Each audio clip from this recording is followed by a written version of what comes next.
Guys আজকে কোনো content পাচ্ছিলাম না, তারপর হঠাৎ এই ম্যাচে দেখলাম বিভিন্ন পদ্ধতিতে কন্টেন্টগুলো আসতেছিল। তো দেখেন প্রথমে দেখি কন্টেন্ট নিজের পায়ে হেঁটে এসে আমার পাশে বসে আছে, মানে বুঝতেই পারছেন এই প্লেয়ারটা একটা ইউটিউবার, আর আমি হচ্ছে যাতা মারতে পারি এই ক্লিপে, বুঝতে পারছেন। ইউটিউবারটার নাম দেখেন 030, হয়তো রিভাইভ দিতে পারবো, কিন্তু সামনে দেখি একটা প্লেয়ার, এটাকে ওয়ান ট্যাপ। কিলটা ফিনিশ করতে গিয়েই বুঝলাম এখানে ইউটিউবার স্কোয়াড, আর এখানে আমি পুরো ফেসে গেছি। এখন সমস্যা হলো ওদের একটা টিমমেট ছাদ থেকে ব্যাকআপ দিচ্ছে, এজন্য শান্তিতে ফাইটটাও নিতে পারছি না। তো সামনে একটা নক করলাম,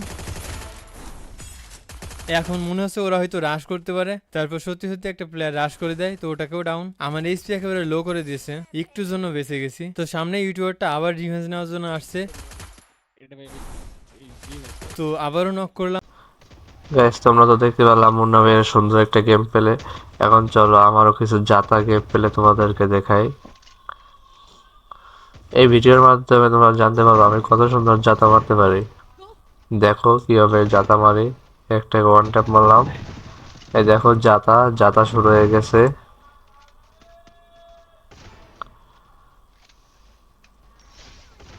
দেখো এখন সামনে গিয়ে কিভাবে জাতা মারি এদেরকে। এই নে জাতা।